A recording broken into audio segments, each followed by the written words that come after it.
So I hope you guys enjoyed this test. This was just a really quick look at the breaking point of this camera in extremely low light conditions. Most of the shots you saw were done at the very tail end of dusk, right before it became pitch black outside.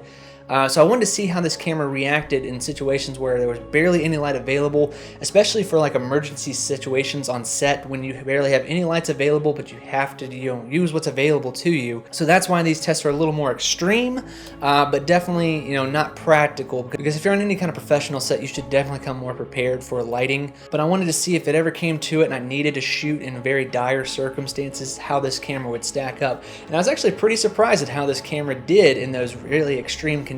Now, no, this doesn't really stack up to the king of low light, as they call it, the Sony a7S II, but I'd say it's still a contender because this camera in the tests I've shown you here, I think it's safe to say you could shoot up to 1600 ISO with no problems. I'd say it's still pretty usable at that. I'd say 3200 ISO is the breaking point of this camera, so I wouldn't go any higher than that. That's kind of worst case scenario. 6400 and up, that's definitely out of the question, which is to be expected on these cameras. Now, a quick note for anyone who shoots in the Cine-Like D picture profile, you will see more noise in your shadows due to the lack of contrast.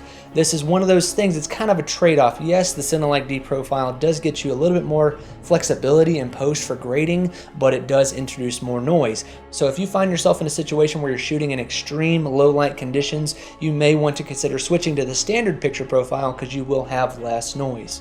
The fact that I can shoot up to 1600 ISO and it's still pretty clean and usable, that's pretty surprising. I'm very, very excited about that because I didn't buy this camera for low light capabilities. It's just a nice bonus. So I hope this video helped you out, and if it did, be sure to give it a thumbs up. And I've got another video coming out about the GH5, about my rig, my current setup, the accessories I'm using with it, so how you can pimp your GH5. So that'll be my next video coming out. As always, feel free to leave me a comment down below, and I will see you guys next time.